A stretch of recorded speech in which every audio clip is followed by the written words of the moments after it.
Hey, what is up, FNL podcast listeners? This is your host, Jake Hirsch, and I'd like to welcome you to another show, episode 9 of the podcast. We have a jam-packed show for you today, and we're going to be featuring a couple of new, little segments on the show. We are going to have a quick update from an old friend of the show, Jason. You guys remember Jason, my older brother, and he's going to give me an update on just what in the hell FIFA, the World Cup, kind of, give me some info on what exactly FIFA soccer is all about, and because I have never really been overly into the World Cup, and I know a lot of people are, and I think it's great. I think it's, it's a lot of countries coming together and having fun, and it's just a spirit of competition. And you know what's great is at the end of it, nobody fucking dies or gets shot. Well, I don't know. There's probably a couple of killings going on down there. Anyway, we also got a new news segment, and Jasmine, my daughter, was a huge hit on the last podcast. We had a ton of feedback, and everybody seemed to have liked her appearance a lot. So Jasmine has been named our new FNL podcast news correspondent, and she'll be just doing a segment on news every week. So be giving me some headlines to talk about.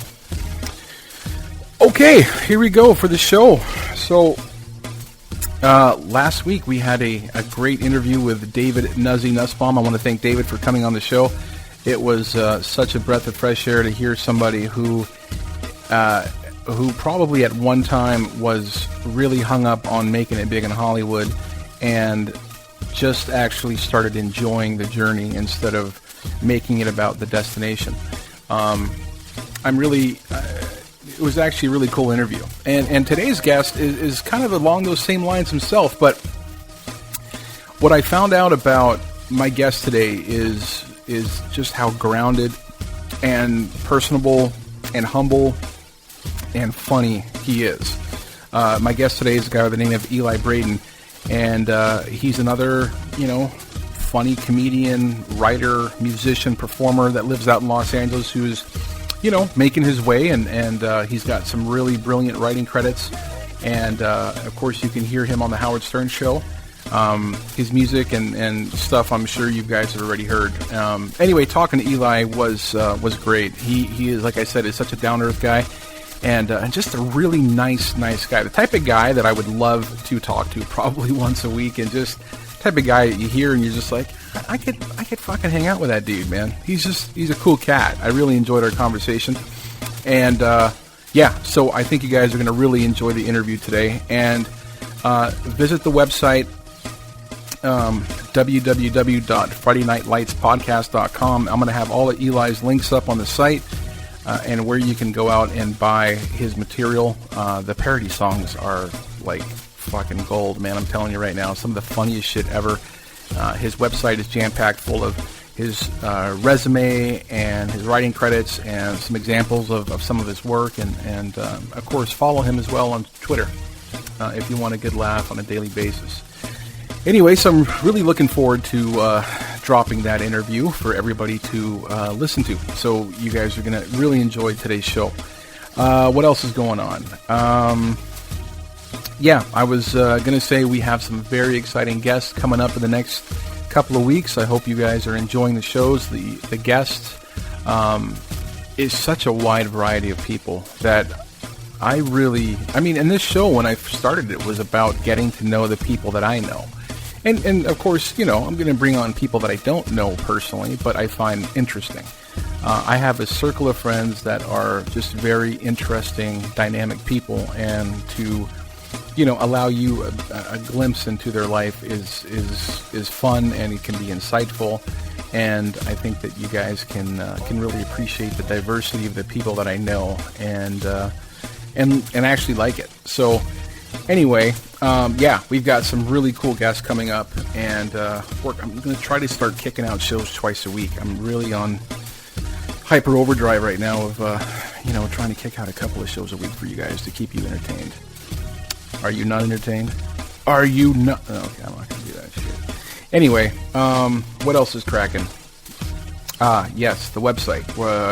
Hope you guys are enjoying the new website. I got some feedback as well. We're going to be changing the format a little bit so that it's easier to follow on the splash page, like on the front page. So there's not a couple of columns there. It's going to be one column going down. I'm also going to be writing a blog every week on that as well. And you guys can follow some of my writing and exploits on the website as well. It's going to be under the blog section. There is also going to be an area for updates as to what's coming ahead on the show, and a little bit of about me section in case you're tuning in for the first time and don't know who the hell I am and why I got a podcast going. But anyway, you will learn as you go along the genius comedy of Jake Hirsch and the crazy guests that I have on my show. All right.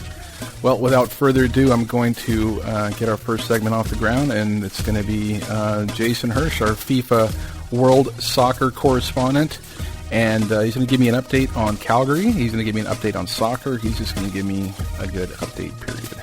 So enjoy. The Friday Night Lights Podcast with Jake Hirsch.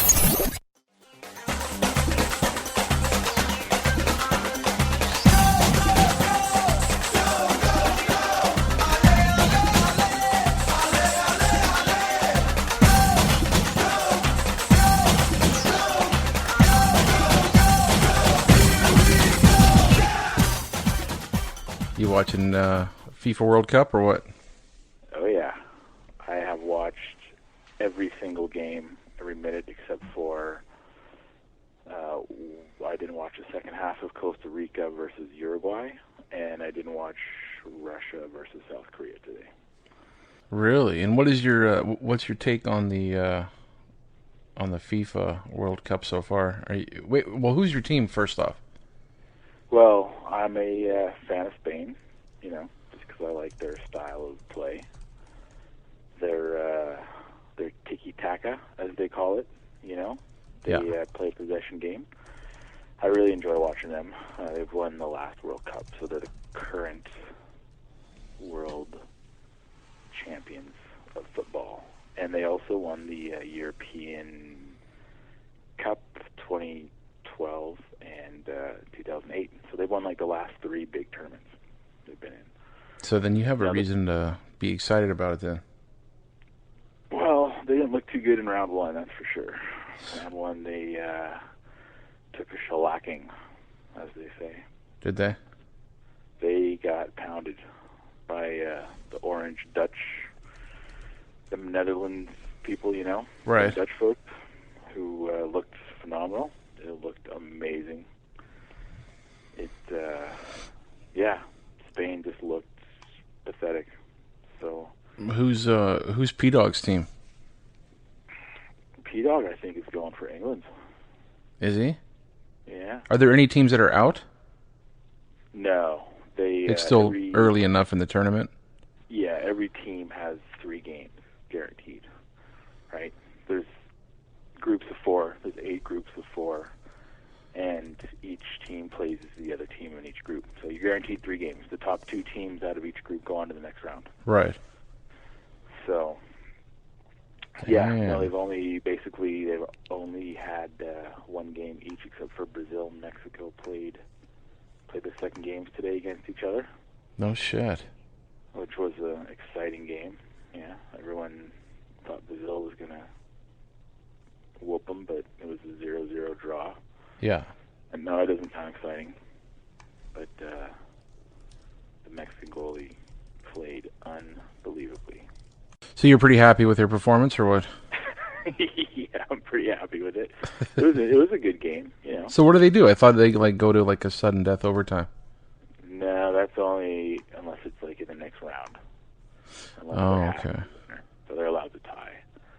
But I heard a rumor, man. Uh-oh. We're getting some inside gossip here. This is some inside shit.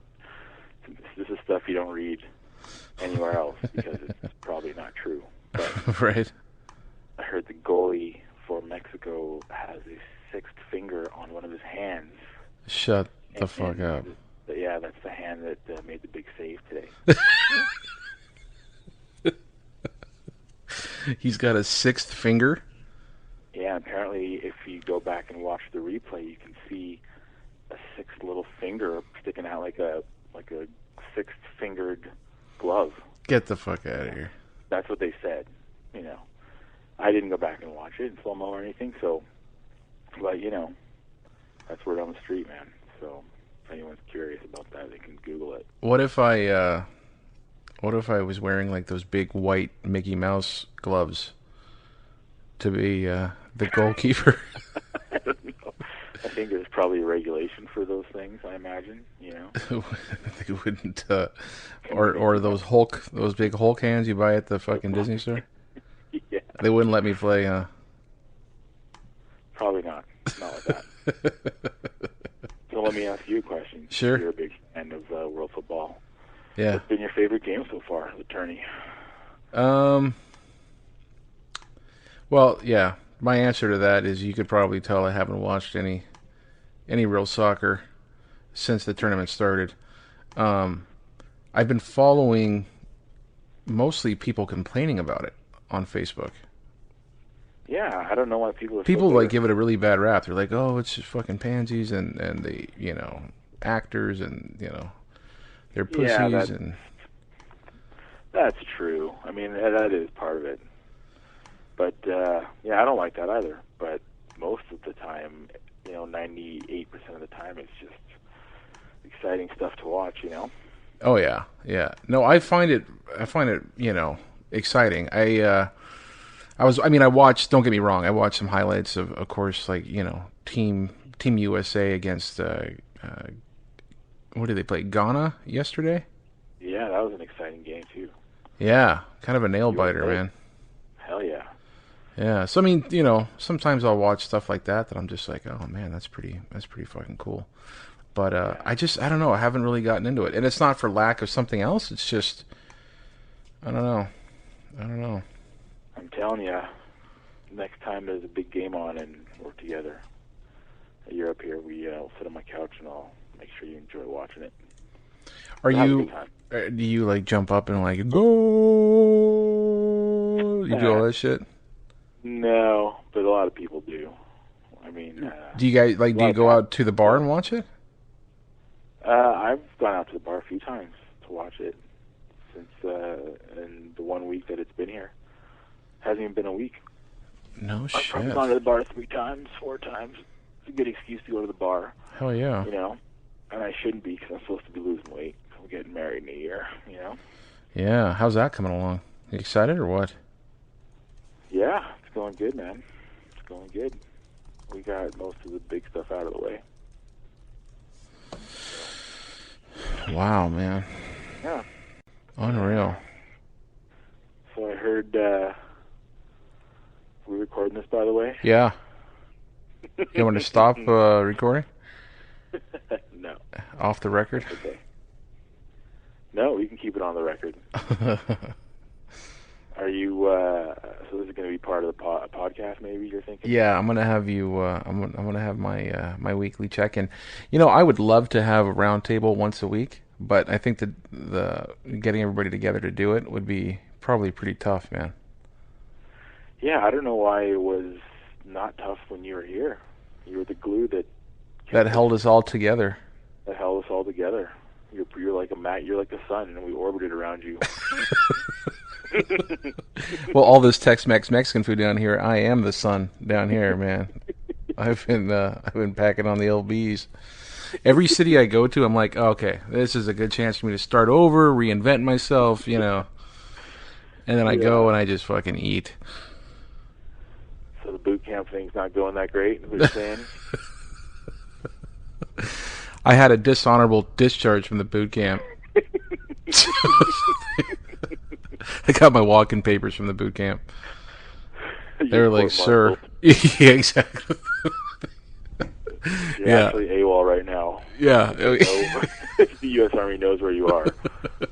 They will find you. I'm going to have a couple of muscle-bound fucking beefcakes at my door tomorrow morning. They'll be like, we have reason to believe you guys are harboring a fugitive.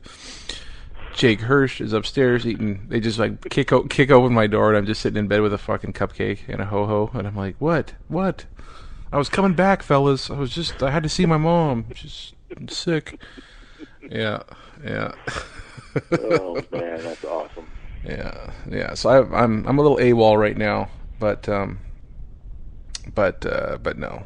You know what? I kind of thought, shit. You go outside and you sweat 10 pounds off anyway because it's so freaking hot down here. But no, man, it's hard to eat healthy when you're down here. They got such good food, man. You know how it is, right?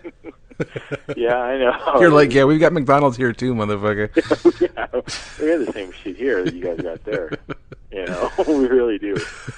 I don't know. I think you should get back at it. Oh yeah. Well, I got to look good, man. Taco. I have to look good for your wedding, right? I've got a wedding too in a year. I got to get ready for.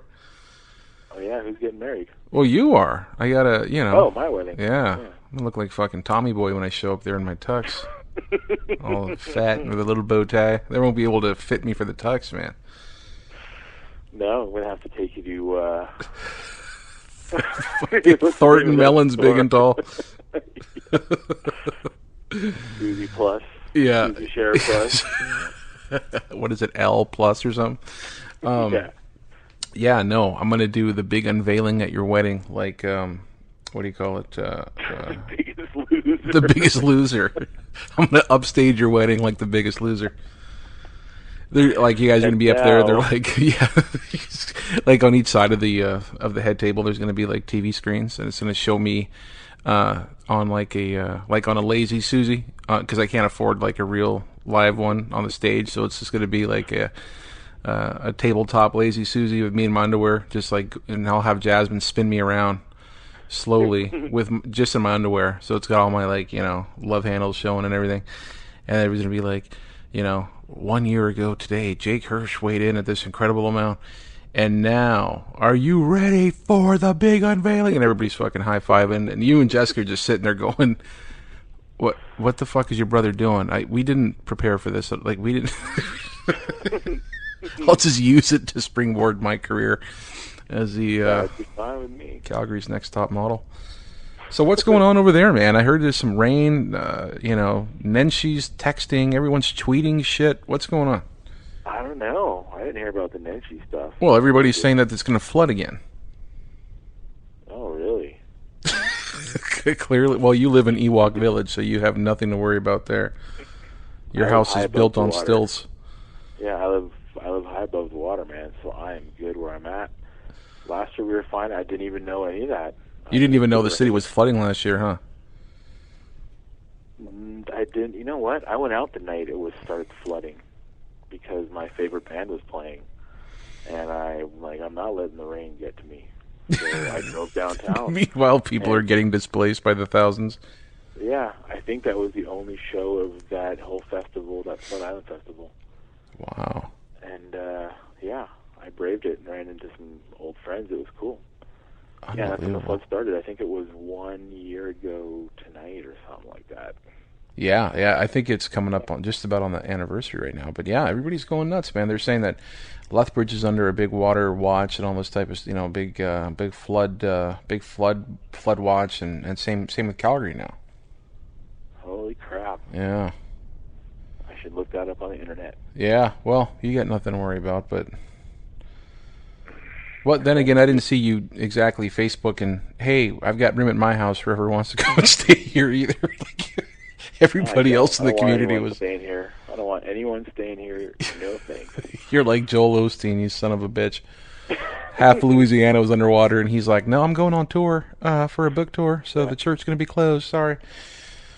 Yeah. I was before. I just don't want him to stay at my house. That's all. I've laid out mats in the garage, everybody. What's good? Oh man! So if you had a chance to go down to Brazil right now, would you have gone for the World Cup, even with all this shit going on the sidelines? I don't know. I don't think I'd chance it. I'm a big chicken.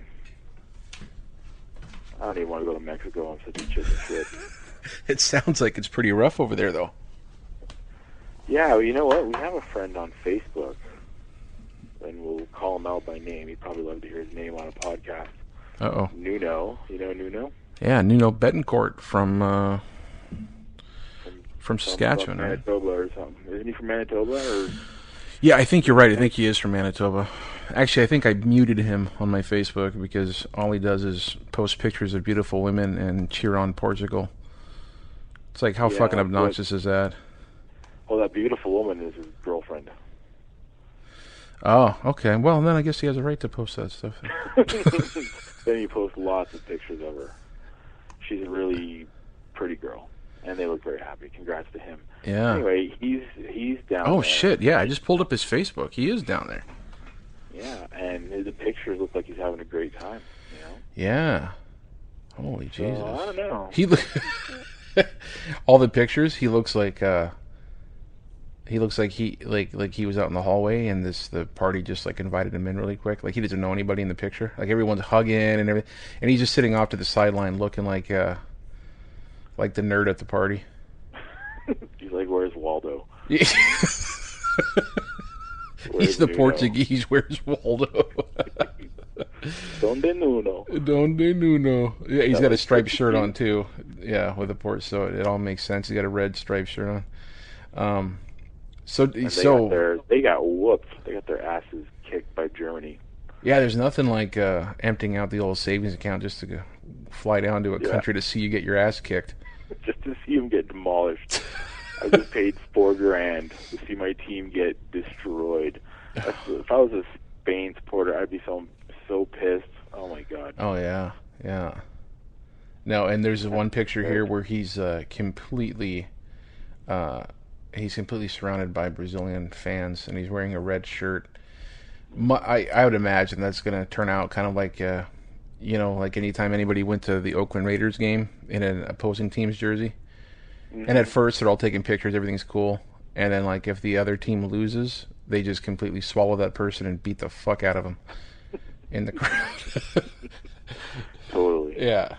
You always hear of people getting killed at Raider games.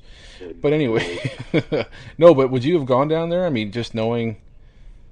I'd have to stay unless I spent like a lot of money to stay at the nicest hotels. Yeah. Box seats with Ronaldo and everything. You would have. Yeah, like decent seats. Even if they weren't great seats, I'd still love to go. Yeah. And if I could stay in a safe place, I'd probably go. Just the energy down there alone is pretty damn incredible. Yeah. The games have been fantastic. How long does this tournament last for? It lasts for a month.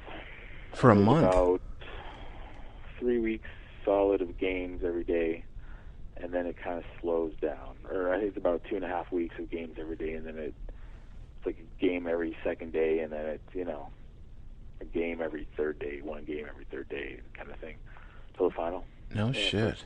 July 13th or July 12th or something like that. Wow. It's the biggest sporting event in the world. That's crazy, and it's a shame that people don't appreciate the beauty of it, man.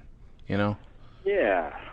I think there is a certain beauty to that whole thing, Like, no matter about the sport, I mean, say what you want about your own opinion about the sport, but overall, man, I mean, it's pretty cool to see, I mean, what other sporting event has every country involved like that?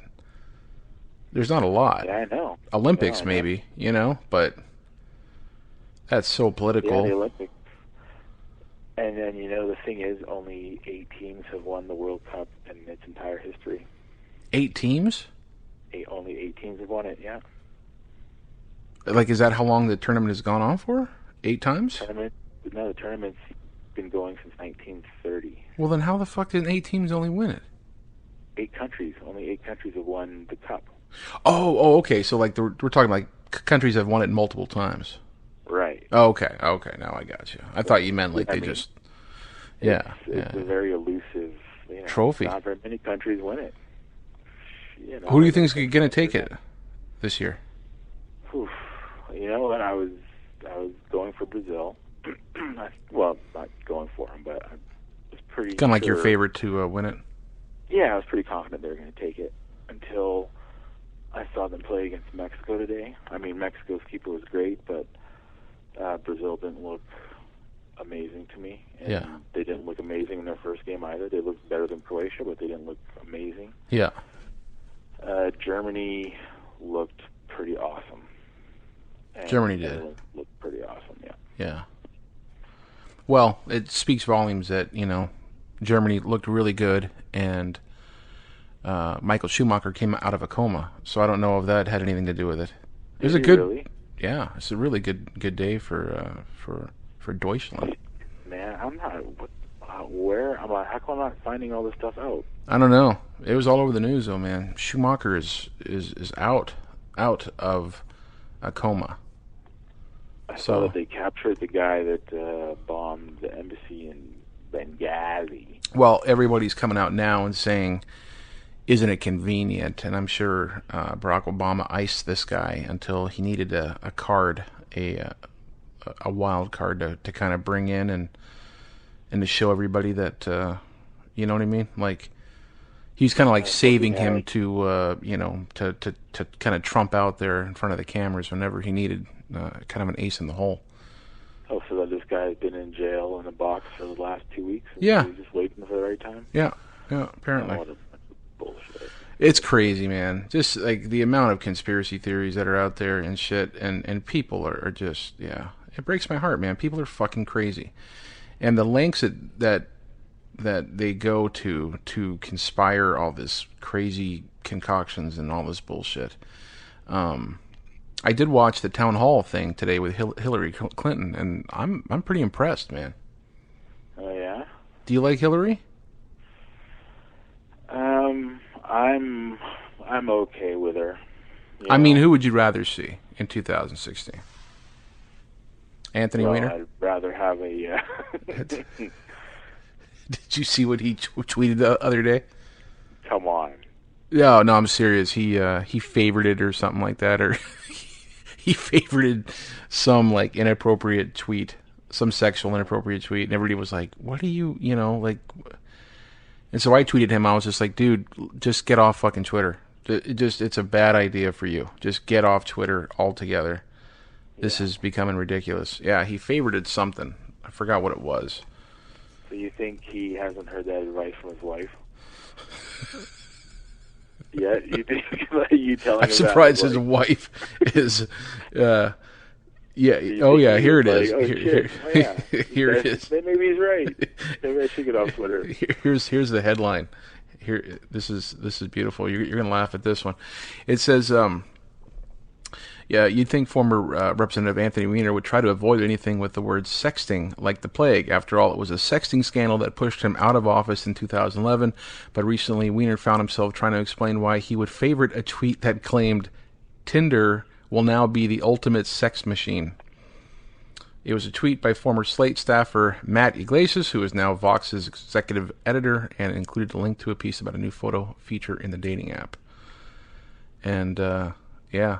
So he favorites that Tinder is going to be the new sexting machine. That's got to be a joke on his part. Well, if it is, it's pretty ballsy. And then to top it off, and then he writes back. What do you call it? When he found out or whatever. Okay, to recap my day, I accidentally hit the star thingy on a Vox.com story about Tinder. Sorry. In related news, I did buy 1,000 shares of Tinder stock.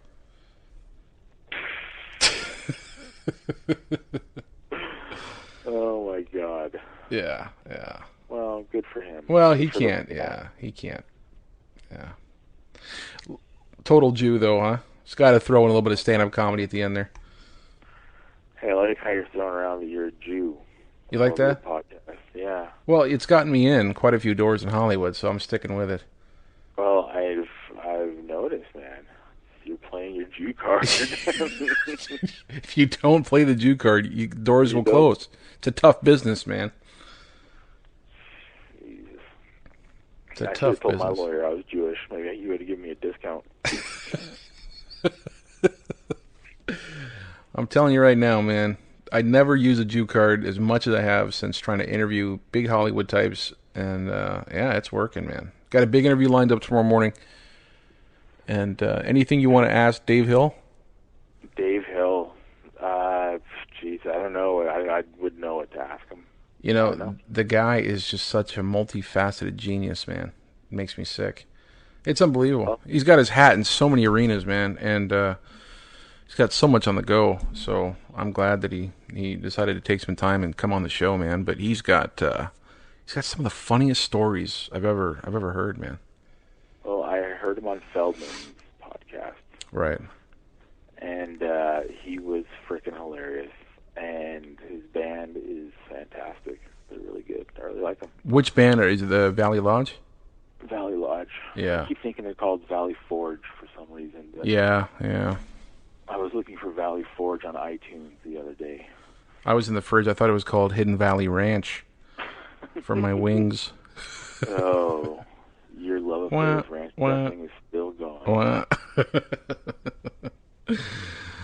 Oh, man. So, hey, am I going to check in with you next week for another FIFA World Update or what?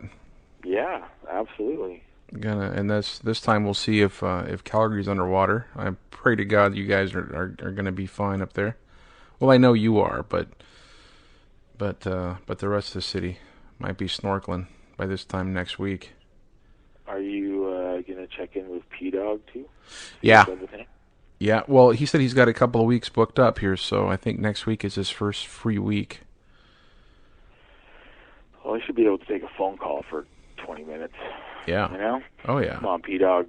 I'm sure he will. P-Dog will make an appearance. And then we're going to have a round table, man. The both of you guys on the phone. We'll Skype everybody in, or if you guys get together, whatever. We'll figure out the mechanics of it all behind the scenes. Yeah, well, I'd love to do that. That would be awesome. Sounds good, man. Well, hey, thanks for coming on and giving us a bit of a update on FIFA and some updates from Calgary. And I miss you, man. I'll talk to you next week, huh? All right. Well, I'll talk to you sooner, but I mean, we're going to have a podcast next week. All right. Sounds good. All right, brother. I'll talk to you soon, all right, man. Take care. Okay. Bye. Bye. And now to the FNL Podcast Newsroom, your host, Jasmine Hirsch. Hey, Jake. Well, hey, how's it going? It's going great. Well, remember those 3 inmates in Quebec City who got arrested after a daring helicopter escape? Oh, yeah. Those are the guys that, I think there was 3 of them. They got busted out like 3 weeks ago, right? That's right. Outside of the prison? That's right. Well, apparently they didn't fly far enough because the police in Quebec arrested them early Sunday. So they're right back where they started in the Orsainville Detention Center in Quebec City. Quebec City. So these guys they had a daring escape via helicopter, like a TV, like a bunch of heroes, like a bad TV movie, and they get picked up like 2 weeks later. Yeah. What do you think they did in those 2 weeks? Drugs. Lots of alcohol, lots of drinking, lots of drugs. Yeah, partying it up. Lots of strippers, probably. Lots of, hey, we're out. Oh, man. If you escaped from prison and you had 2 weeks to live it up, I would go all out. What would you do? Would you stick close to the town that you broke out of? Oh, no. I wouldn't, personally. I wouldn't want to be figured out. That seems pretty ridiculous to stick around town. Oh, yeah, especially when it's, I'm assuming a small city, right? Well, Quebec City isn't small, but you know what I mean? It's like, how fast is word going to spread that the 3 guys that broke out of prison in a helicopter are hanging around the bars? Anyway, Jesus. Not too bright. Not too bright. All right, what else we got on the news? Well, next up is Iraq insurgents capture 4th town in Anbar. Well, these guys, it's the militant group ISIS, apparently, right? ISIS is it's this real hardcore faction of this. They're Sunni, I believe. They're Sunni militants, and I just wanted to give a quick shout out to my boy Eve Edwards, UFC fighter Eve Edwards, for giving us a dog named after the biggest terrorist group in the world now, ISIS. He gave us a dog last year, a huge American bulldog. We love him to death. ISIS. Scary as shit, though. Scary as shit. ISIS. This is a dog that is about how many pounds is ISIS? I'd say about give or take 100. Yeah, probably a little bit more. Probably he's a very 120. strong, white, huge American bulldog, and his name is ISIS, or her name is ISIS. And this is a Safe to dog say that, he doesn't look a man. yeah, this dog is very powerful. And at one point, it jumped up, and my mom was holding one of those big knots that dogs chew on all the time. Remember that? And she was like playing a tug of war with the dog, and she was trying to get away because the dog was being just a little bit overly aggressive. So she held the rope up at like eye level, and the dog jumped up and did a Van Halen scissors kick and knocked her right on her ass. It was the most funniest thing I've ever seen at that point. But all right, any weird news out there? Anything that's crazy going on? Anything? Well, what else is going on? One that catched my eye. It was a bus driver whose bullet-blocking booktail is not true. Oh Jesus! I think I read this. What happened here? This guy was claiming what? Well, he claimed that a religious book in his shirt pocket blocked bullets as he was attacked by 3 black men. And of course, he blames the black man, right? Obviously, he blames the black man. Of course. Yeah. Was this guy white? Yeah. He was white. Definitely. Yeah. Okay. A black man is going to blame another black man. Well, yeah, it would probably be very... well, you never know. White people blame white people. But anyway, in this case, this white preacher, I don't know... what was he? He's like a bus driver? He was a bus driver. Okay. Yeah. And so this guy is saying that he had a Bible in his pocket. And somebody shot at him. These 3 guys shot at him. And the Bible saved his life. Right. And in his pocket. Okay. Well... So...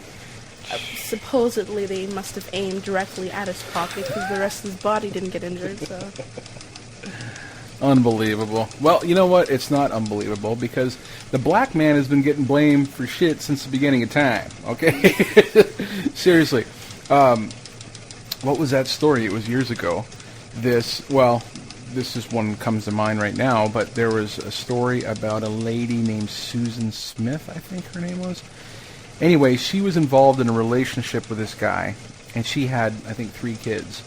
And the guy, you know, he liked her, you know, or whatever, booty call or whatever. But anyway, the point being is that he felt the kids were in the way. He didn't want to start a relationship with her because the kids were in the way. He didn't want any stepkids hanging around. So what did she do? She strapped the 3 kids in the car and drove it into a lake. Wow. Yeah, killed all 3 kids. And then, of course, when, you know, she reported her car stolen, it said a black man had beat her and had taken the car and dumped it in a lake. So let's just pile this one on the pile of black men getting blamed for shit they didn't do. All right? Anyway. Well, thank you for the news intro. I really appreciate it. I hope you're having a good week. Thank you. You as well. All right. We'll check in with you again next week on some headline news. Okay. See you soon. All righty. Recording from the heart of Calgary's Red Mile, you're listening to the Friday Night Lights podcast with Jake Hirsch. Human beings in a mind. What's a mind to a king? What's a king to a god? What's a god to a non-believer who don't believe in anything? Get out alive. Alright. No church in a while. Tears on the mausoleum floor. My guest today is a comedy writer, performer, producer, and one of the funniest Twitter personalities that I know. You can find his work on The Howard Stern Show, The Soup on E! Network, The Red Eye on Fox News. He did work with Upload with Shaquille O'Neal. He's also worked on Rob Dyrdek's Ridiculousness, Fashion Police with Joan Rivers, and the Jimmy Kimmel Live Show on ABC. And Eli, welcome to the show. Thank you very much. That's a much more impressive resume than my actual work history would indicate. But it is all true. It is all true. That is that's an impressive resume. And where did you grow up? Where are you from? I grew up in Southern Illinois mainly. My family moved around a lot, but I was in Southern Illinois. I lived in South Carolina for a couple of years. And oh wow. Yeah, mainly in Illinois, and I just was, Illinois is fine, but I moved to San Francisco when I was 18 to pursue music, because that was my main thing back in those days. What kind of music were you into? To be a rock star. Really?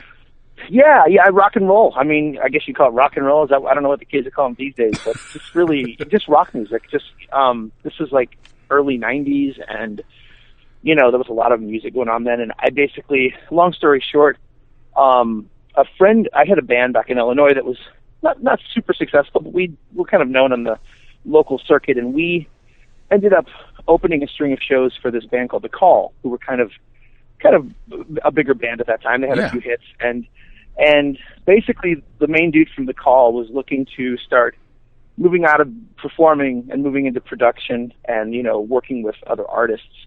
Right. And he kind of like zeroed in on me and one of the other dudes in the band, and he's just like, you know, you guys are really good. The other two guys aren't as good, so why don't you guys move out to California and we'll get something together and I'll help you and I want to be involved.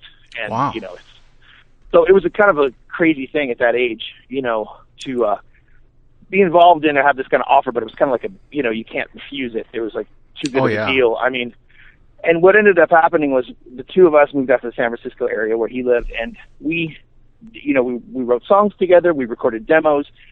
We ended up getting a record deal pretty quickly because this is the sort of like, this is like the sort of post-Nirvana era where like all these bands were getting record deals. There was just a lot of money in the music business, and right. We just got a record deal really quickly. I think not so much based on our talent as much as his reputation and his success as much as anything else. Yeah. And which was cool, but you know, the band ended up being like, it's kind of like a bit of a put together thing. It wasn't as organic. Even though me and my dude that I'd moved out with, you know, we've been together a long time. Like the band was kind of like a little bit like staged. It was almost like I sort of talk about it as like a Britpop version of the Backstreet Boys or something like that. Yeah, no way. We were kind of put together, and it was kind of like this marketing thing, and everybody in San Francisco, all the real musicians, hated us because we arrived and like had a record deal instantly. They were just like, who the fuck are these guys? Yeah, they're like humping it out for years, and you guys show up and just grab a record deal. And grabbing all these great shows, you know, opening for great bands and stuff in the area. But of course it imploded because, you know, it wasn't based on anything real, and it all fell apart.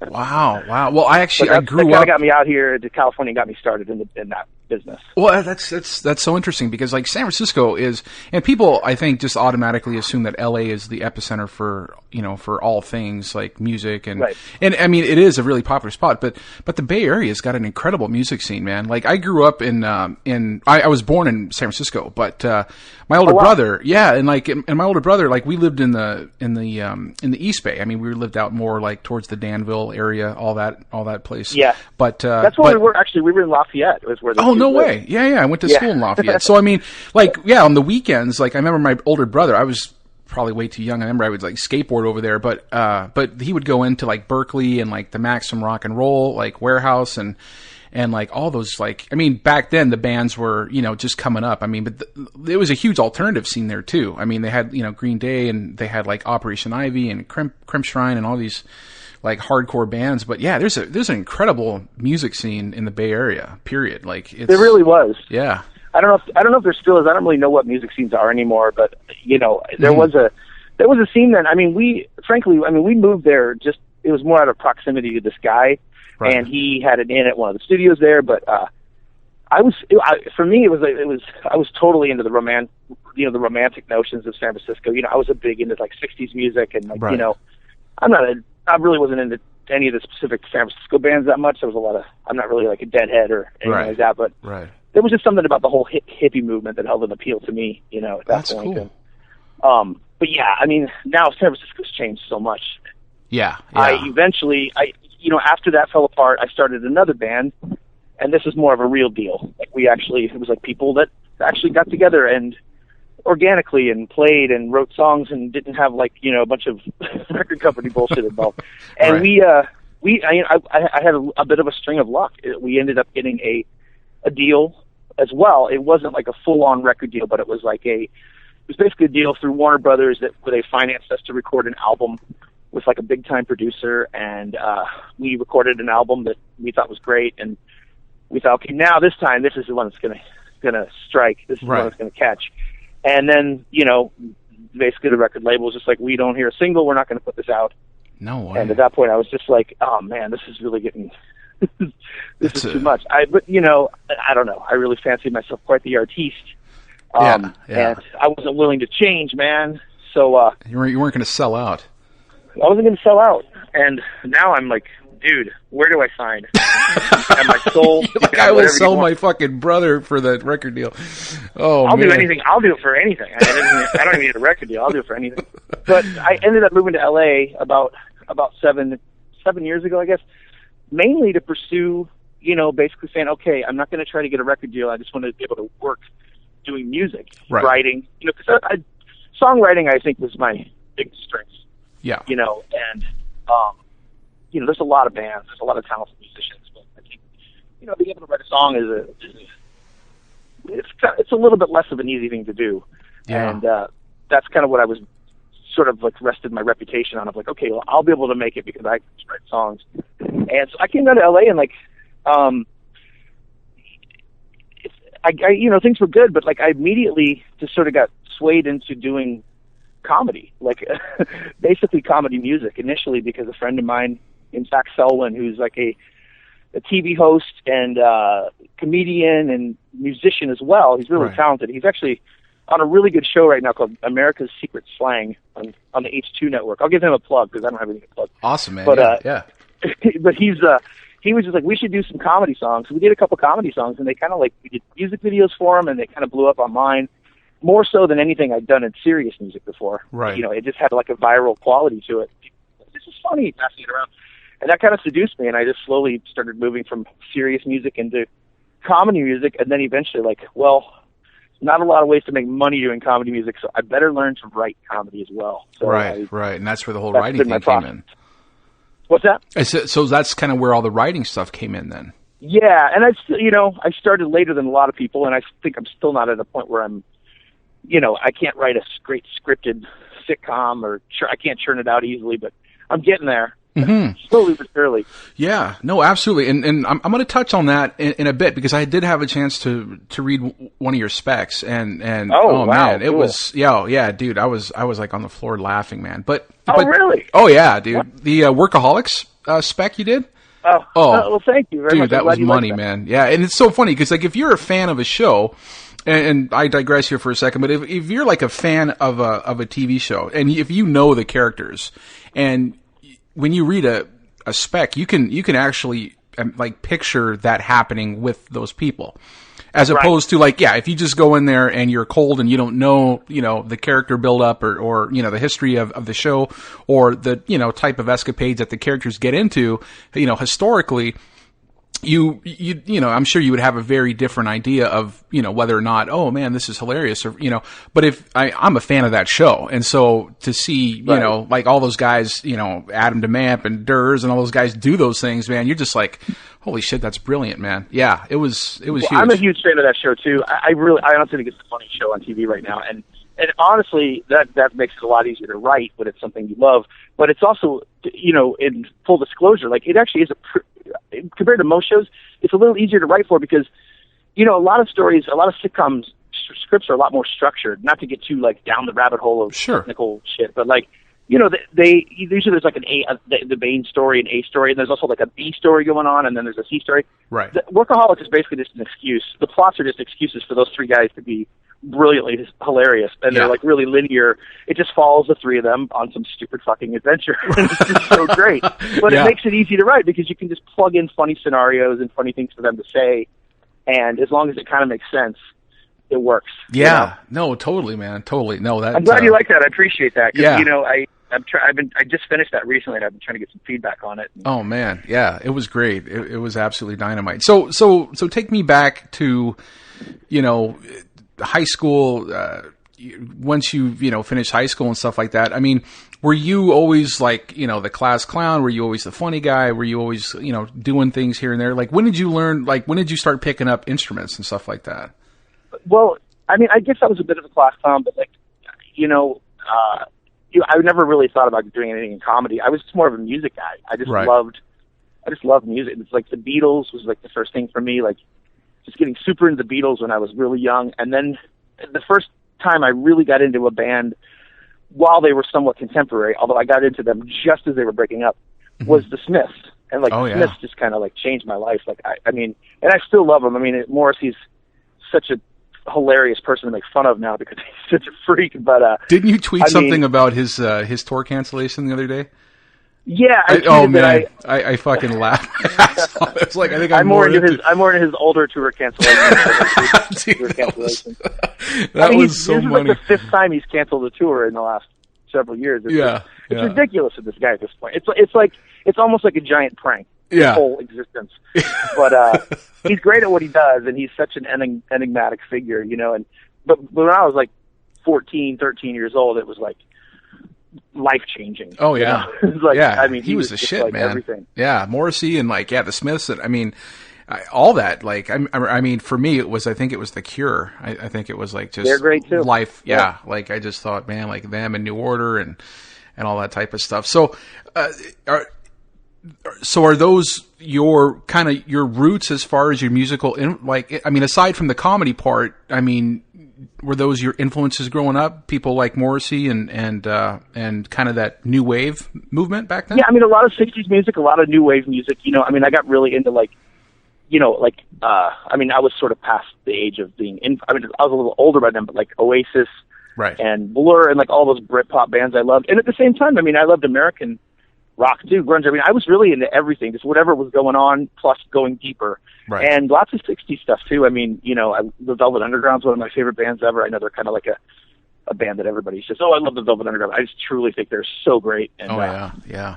But you know, also concurrent with that, I was super into hip hop, and I still am. And you know, that didn't really ever come out in what I do until I got into comedy, because comedy, and if you're doing comedy music, hip hop's going to find its way in. You know? Yeah, absolutely. No, for sure. The white guy rapping thing's played out a little bit. Let's be honest, it's played out a lot. It's still fun. So tell me about your family. I mean, were they super supportive, or did you grow up in a home where they were just kind of like, you know, you need to get reality kid here, like, you know, you're not gonna make it in that business. Like, is it? No, my parents were. It's almost like it's supportive to a fault, I would say. Wow. In terms of, like, hey, pursue your dreams. You can do it. You can do anything you want. I mean, you know, I kind of had that. And what was fucked up about it, I don't know about I'd say fucked up, but it's like, you know, everybody has their own life path. But like, it was like immediately validated, because, you know, at age like 18 or 19 or whatever, like, I got this record deal, and it was like, also like, oh wow, this is all working out exactly like it was supposed to, you know. Yeah, and that only probably reaffirmed to your parents that they were like, oh yeah, this is exactly the path you needed to be on. Yes. Exactly. And then when that fell apart, and then I got another thing together in short order, that started working out, you know. So I kind of developed a bit of an unrealistic view of not just my career, but like the world. Like, I was like, oh, things always work out. And then, you know, since then I've gone through some life experiences that haven't been quite so confirming the everything's always going to be all right, you know, credo. But it's all good, because that's life. You know, that's how you develop a real soul. You know, for sure. You're at it. No, absolutely. So fast forward, you've gotten to Los Angeles now, and you're starting to kind of dip into the comedy and the parody songs and stuff like that, and then you started getting into writing comedy, and so yeah. And to be clear, I do parody songs. When I do original comedy music, it's for the most part. That's like kind of like Tenacious D is my always. Yeah. You're not doing like the Weird Al Yankovic stuff. You're not copying. Well, no, songs. and I love that stuff. Weird Al's great at that. But the thing is, I do a shitload of parody songs for the Howard Stern show. That's kind of my niche on the show. Is I do just really filthy parody songs. Right. For them, so that's kind of what I'm best known for. But I just always want to I just always try to make a distinction. Like, no, I write very funny original comedy songs, people. Okay, I give you some props here. But nobody cares about that anyway. When I perform live, it works, but nobody's downloading them to listen to. Yeah. So yeah, I got into, like, I just kind of like started getting into the comedy thing, and I still do. You know, I still doing serious music is still part of my life. I mean, for instance, on The Soup, you know, you mentioned in my impressive list of credits, The Soup. I've never actually done anything comedically for The Soup. My work on The Soup is that I do the music from time to time for they'll do a comedy song where they'll basically write the lyrics. Right. And they'll say, hey, we want to do like a parody of Taylor Swift, so we want you to like make a song that sounds like a Taylor Swift song. And then you write it, record it, and then we'll sing it. But like, I don't have anything to do with the actual lyrics. Like, I'm actually being hired as a composer, basically, you know? Right. But yeah, I mean, I still do things like that. I'm doing music for a new web series for an animated web series, stuff like that. Whenever I can do that, and I have the time, I'll always take work like that. That's cool. And I mean, obviously you have a gift for writing and performing and the comedy end of things. Where do you ultimately put more of your focus in? Like, is it hard to have so many areas that, you're passionate about, or do you tend to put more focus into one area? Well, passion-wise, I don't know. I mean, I'm kind of in a position, I have kids, and I'm divorced, and I'm kind of in a position where I'm like, okay, I need to focus on where I'm going to make some money. Right. So by default of that, I really focus on the writing, because there's so much money in writing compared to anything else that is in my wheelhouse. Right. No matter how passionate I may be. So, I would love to get like a great writing job, or sell a show that, that would be the ultimate, because that's kind of more your vision from the get-go, Right.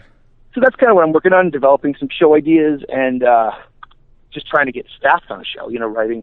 I wrote that Workaholics spec, I would love to work on Workaholics, but, that probably won't happen. So hopefully somebody else will read that and say, hey, maybe this guy could write for this show. Yeah, yeah. No, absolutely. I'm open to anything. If somebody will pay me, I'll do anything. I will do anything. I said I'm ready to sell out. I'm ready to sell my soul. You're ready to sell your soul.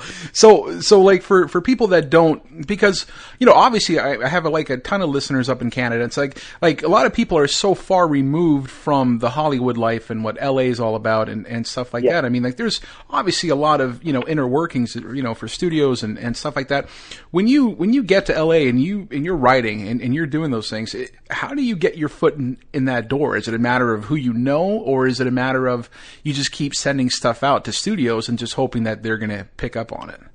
I think both options are viable, but in my limited experience, I would say the former is by far the thing. I mean, Hollywood is really all about who you know. It's all about connections, and I think for me, what gave me a big leg up was, when Twitter was hot, because I think Twitter's still a cool thing, and it's funny, and there's a lot of people on there, but it's like there was a moment there where Twitter was like the next big thing, and I kind of got a relatively larger than usual following on there. Just, I don't know why, I just did, and that got me a lot of attention, in some communities, because I think there was people who were like, let's just go hire writers from Twitter for our TV show.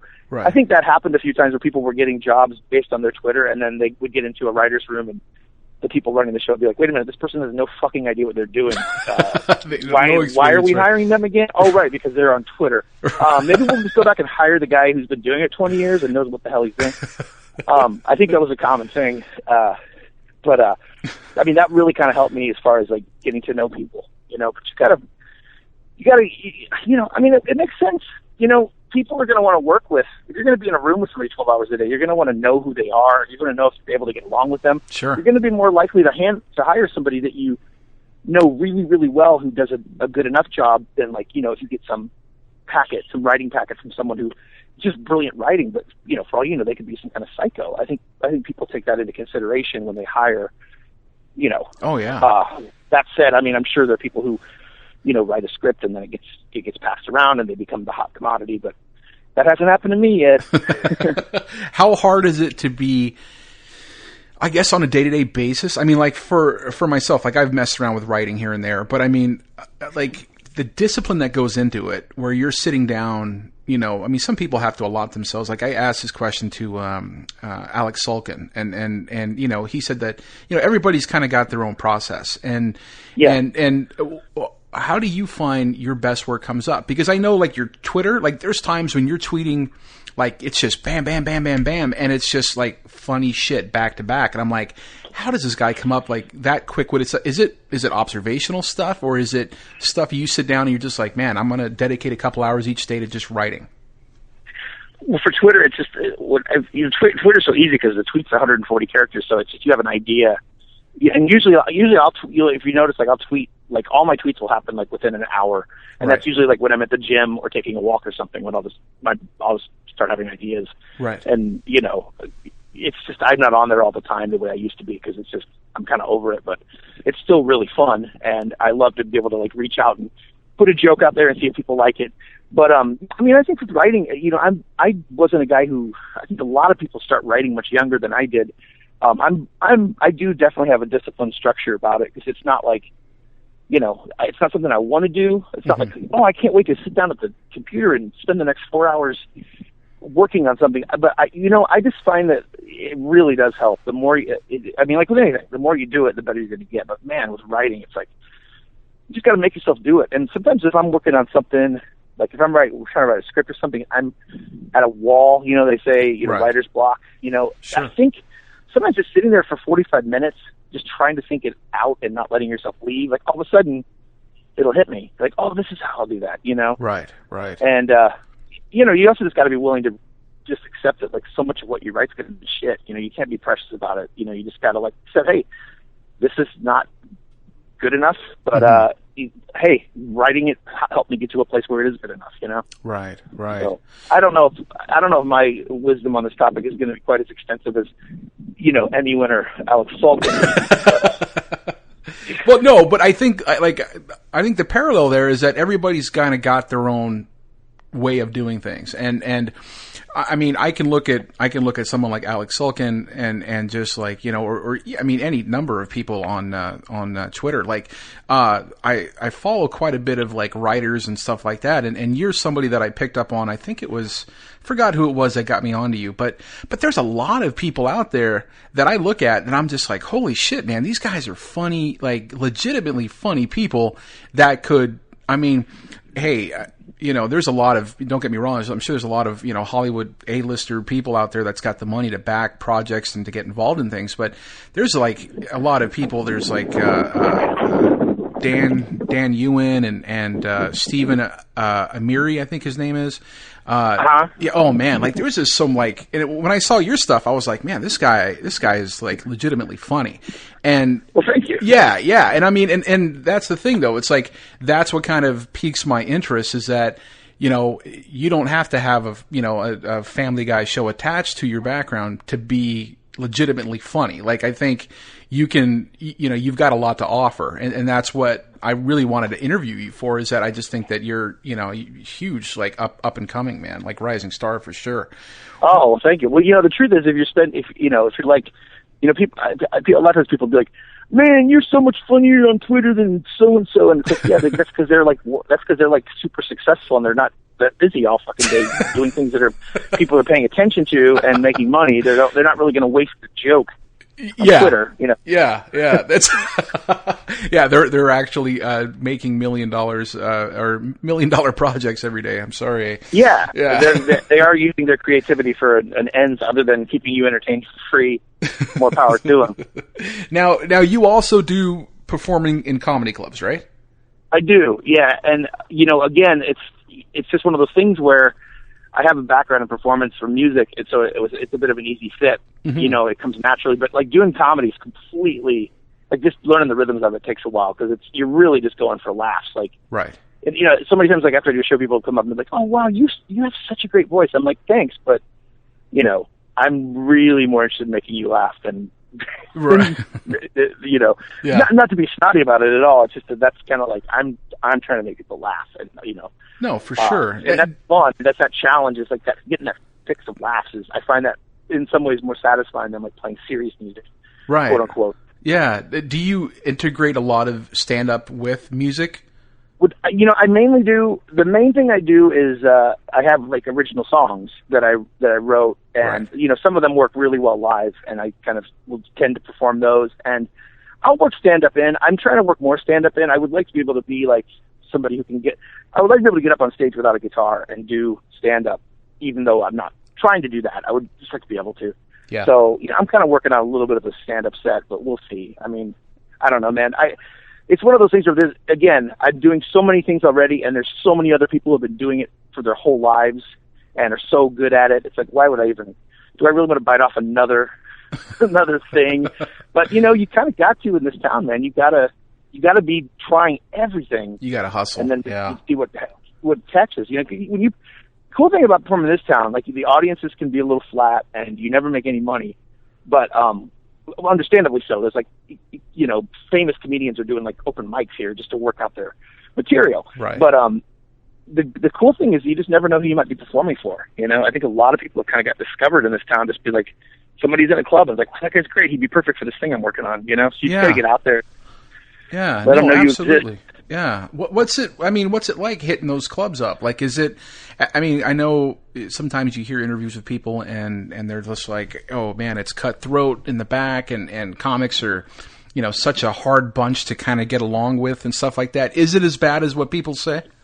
I think it's changed a lot. I mean, I do think comedians can just, you know, and I like this. I think comedians can be pretty cynical and pretty biting and sarcastic, and right. you know, a lot of people will talk shit about people behind their back, not even in a bad way, just to kind of like let's just say what we really think about this person. Sure. But on the surface, everybody's pretty cool with each other, and not like in a cheesy. This is my experience, and not like in a cheesy, you know, let's all be friends way. It's just, I think that whole thing of like let's one up each other, you know, the old school LA, like, you know, Sam Kinison and Andrew Dice Clay, right, you know, right. giving each other shit. I don't know. Comedians are pretty cool. I like comedians, honestly. I like comedians more than musicians. As people, I just think as a rule, they're like intelligent people. They're funny people. They're fun to be around. They don't take themselves too seriously. These are all qualities that I appreciate. And, you know, I can handle a little bit of edginess with people sometimes if they're fun to be around, you know? Yeah, absolutely. So living out in Los Angeles, I mean, is it hard on relationships to be in that business and to live out there? I mean, do you have kids and stuff? Well, I have 2 kids, and I got divorced recently. It didn't really have anything to do with being in LA, I don't think. But it was, I don't know. I mean, I think, you know, I'm not a guy who was ever like, I don't have people living throwing themselves at me. And I just think that one thing, let's put it this way. It's a lot of hours. Right. You know, it's a really tough business. You know, that's kind of why, you know, shows go on vacation a lot. Like, you know, your favorite show will be on, like right. The Daily Show will take like a lot of vacation. You're like, oh, these guys are on vacation a lot. Yeah, it's because they're like probably working 60 hours a week. Wow. Otherwise, yeah, it's not, maybe not that much, but right. It is pretty all consuming. And, you know, you're not always working, but you at least have to be there. And I think that can take a toll, you know, and right. I think that, it's also just because it's so career driven. You know, you're not just like, hey, I got the job I wanted and now I'm here for life. It's like, you know, even if you have a job, it's a very good job, it's probably not going to last long. I mean, somebody like Alex Sulkin's in a really great, unique position because he's kind of like in with, you know, in a production group that like produces several long running shows. He's sure. in with Seth MacFarlane. Like he's like got the cushy. I wouldn't say cushy, but I would say he's got the ultimate dream of. He's not sweating, you know, security. Yeah. And that's a really cool position to be in. But like most writers, I think, you know, you go from job to job and, you know, you're always trying to work your way up. And it's like that requires a lot of energy and, you know, a lot of, you got to go above and beyond a lot to try to stand out. And, you know, that's very time consuming. No, for sure. And I mean, I would imagine, I mean, like myself, like I'd probably get fucking anxiety, dude. Just like writing on a show and then thinking, is this going to get canceled? You know, are they not going to be happy with my stuff if I'm not submitting every day? Do you feel that type of pressure? Absolutely. Yeah. And I mean, you know, a lot of times too, you get let go of jobs and you don't even know why you got let go. I mean, this has happened to me a couple times. Right. And you don't know why you got let go. And it's like, if you could just tell me, did I get let go because I was not performing up to task or because of some internal political bullshit that has absolutely nothing to do with me? Right. You know what? And that's been a couple cases where I really honestly have no idea which of those two it was. And I can totally envision these paranoid scenarios where it's both of those cases, but both those cases seem completely feasible. But yeah, I mean, I think it's very anxiety producing, but it's also like, man, I mean, if you're getting paid to write funny stuff, I can't imagine anything better than that, you know? Yeah. I mean, it's not you know, hard labor, you know, right. It's not cleaning out outhouses, which I have done because I had my blue collar credentials, damn it. You know, I mean, it's a pretty easy job, let's be honest. You're sitting on your butt, you know? Yeah. Let's put it this way. Considering how many people do this job completely baked all day, I think it's safe to say that it's not, you know, dude. Not rocket science. Dude, it is so prevalent. And I've talked to people that I can just like, I mean, because obviously there's a different dynamic of not being in studio with somebody or talking to them over the phone. And I, like, half the time I'm just picturing people just smoking a fat ass joint and just kicking back and talking. And I'm like, man, you could probably come up with some pretty awesome comedy if you're just baked all day. I think it is. I think it's beneficial. I mean, I'm not a total pothead at all, and in fact, until very recently, I had gone like almost a year without smoking any pot, and right. I basically came back to smoking pot because I'm just like, this is really, you're going to perform better in comedy if you're a little bit high. I don't know. I just really believe that. I wish it wasn't the case. I hate to acknowledge that there's a crutch. It's not so much that being high makes you funnier. It's just that it allows. To me, it's the way it allows you to focus and let go of those anxieties. Sure, loosens you up a lot. Yeah, it's almost medicinal. I mean, it really. I mean, I know it is medicinal for some legitimate diseases and such, but it's Yeah. I don't know. I think man. Yeah, it seems like everybody gets high in Hollywood. Yeah. I More think like it's more like Hollywood. Am I right? Dude, see, that's what I'm talking about. That's fucking Eli Braden just dug some gold up on this show right here, folks. You heard it here first. You saying that's good will ensure no one listening will want to follow. Say, oh, that's what that guy does. Okay, I can pass on following him. Now, dude, I just listened to one of your songs. It was called "White People Problems." Yeah. Where did you, dude? Is that just like hanging out and looking at people and just laughing? Like, well, I played that for my mom, and she was like, she was crying, dude. She was laughing so hard. Oh wow, that's really great. That guy I mentioned, Zach Selwyn. That was one of the early. The original version of that was like a rap, but the original version was that was his idea, where basically he was hanging out with his wife and another friend of theirs, and his wife walks in and is like, "Oh, they were sold out of arugula at Trader Joe's," and the dude was like, "Dude," and this is probably a few years back before the whole concept of white people problems became so prevalent. Right. This is like before Louis C.K. has a bit about it. It was before all that. The guy was just like, "What? That's white people problems." And then Zach was like, "Hey, we got to do this as a song." So we ran with it, and it's something. It's a really good one for me because it's like something it's clean, which is pretty rare among my songs, right. And so I can play it in front of a mixed audience, and it's just something that everybody can relate to. Oh man! Because whether you're white or you hate white people, or you're a white person that hates himself, we can all unite under this banner of exactly. Making fun of Hey, so tell me what it's like. I mean, I've seen or I've heard Howard Stern give you a lot of props on air. Yes. You've been in studio with him, right? Yeah, a few times. I actually I worked a week there as a guest writer as well last year, which was really, really great because I'm a huge fan. I mean, it's beyond fan. I've been such a fan of that show for I was a fan. I've probably been a fan for 15 years, and like never with any thought of having anything to do with the show. It's just he's like my hero, and I think it's the funniest thing in the world. But I would have never thought like, oh, I'm going to be contributing to that show someday. It would never have occurred to me. Well, so it's a pretty fucking rad thing. Yeah. Oh man, take us through that. Like, what was it like? I mean, do they just say, "Hey, we want you to come out for a week"? Well, yeah, but what happened? The way I got into the show in the first place was like I just had an idea. They do parody songs on the show. I just had an idea for one, so I just recorded it, really like ghetto style, right? Crappy recording, which they actually kind of like those crappy recordings. And I just sent it into the email address on their website, and then the next day, I got a text. The next day, I got a text from like, "Dude, Howard Stern just played one of your songs." No way! Wow, that's cool. And so I got to come up with another one. So that day, I came up with another one, and I recorded it, and I sent it in like by 6 o'clock or something.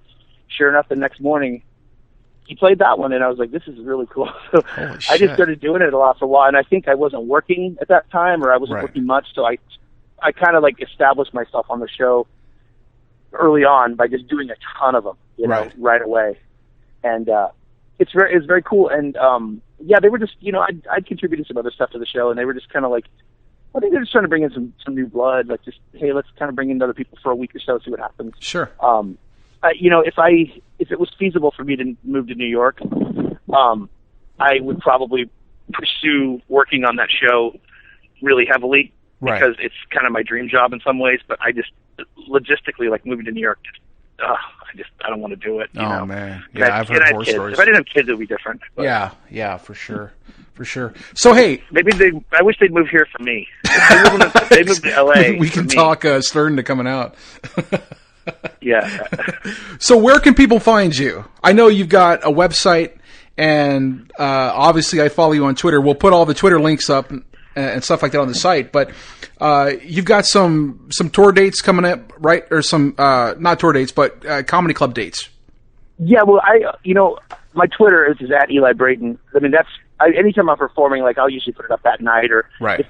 I'm mostly just performing around LA at this point, but I do have a website that's terrible. It's elibraden.com. It's a really shitty website, but if anybody is like going to be in LA and they're like, I want to see Eli Braden perform, if I'm performing, it'll be there. And usually when I'm performing in LA, it's like I'm doing a 10-minute set in a in the back room of a bar for 20 people, and I'm just doing it. But the good thing is it'll be free.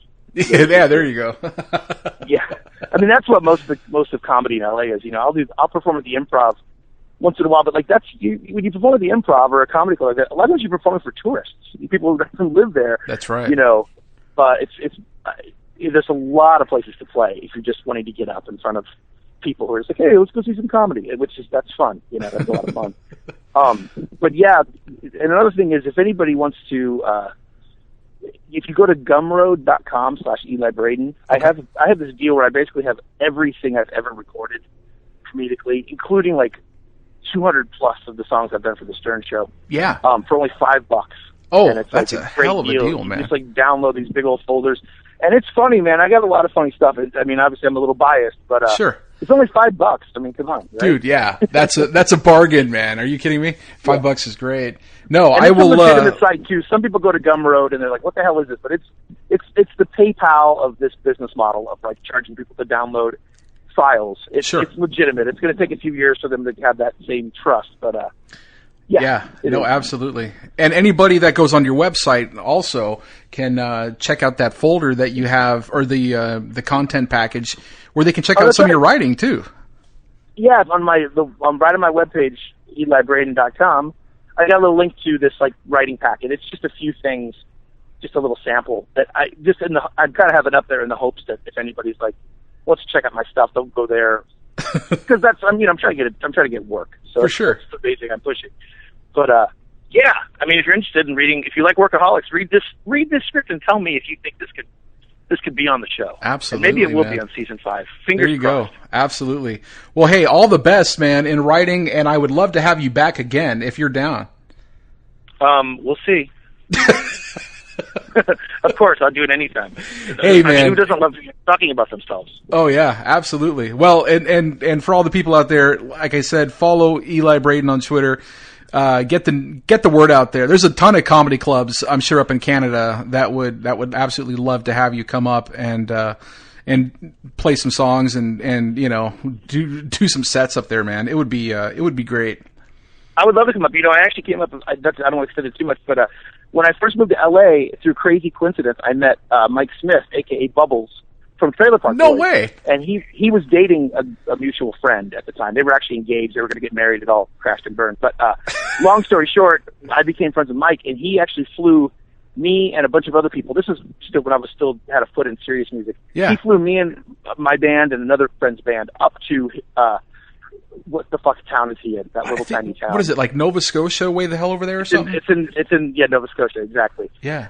He flew us up there, and we played 2 nights at his club, Bubbles Mansion. Bubbles Mansion. It was insane. Yeah. It was crazy. Dude, like, I went out one night in Vancouver. I went up to Vancouver with those guys once, too, the trailer park. The main 3 dudes. Right. Went up to Vancouver with them. Your Canadian listeners will appreciate it. Oh, yeah. Went up with them, and we're all hanging out in the hotel, and they're like, we're going to go to dinner. We go into and I knew Trailer Park Boys, but, like, I had no idea how popular they were there. We walk into a restaurant. The entire place fucking stands up and gives them a standing ovation. It was insane. Dude, they're Canadian icons, man. People love the Trailer Park Boys. You know what? And rightfully so. The show is hilarious, and I'm so happy they're doing another season for Netflix. Yeah. There's a couple of these seasons, I think. So yeah, dude, I'm looking forward to it, They're man. Great. They're very similar to Workaholics, just 3 hilarious dudes doing their thing. Absolutely, man. Absolutely. Well, hey, man, it's been an honor talking to you. Thanks for taking some time out of your day to come on the show and tell us about your journey, man. My pleasure, Jake. Thanks for having me on, man. I appreciate it. All right, brother. We'll talk soon. Cool. Take care. Hey, you too, bud. Bye-bye. Bye.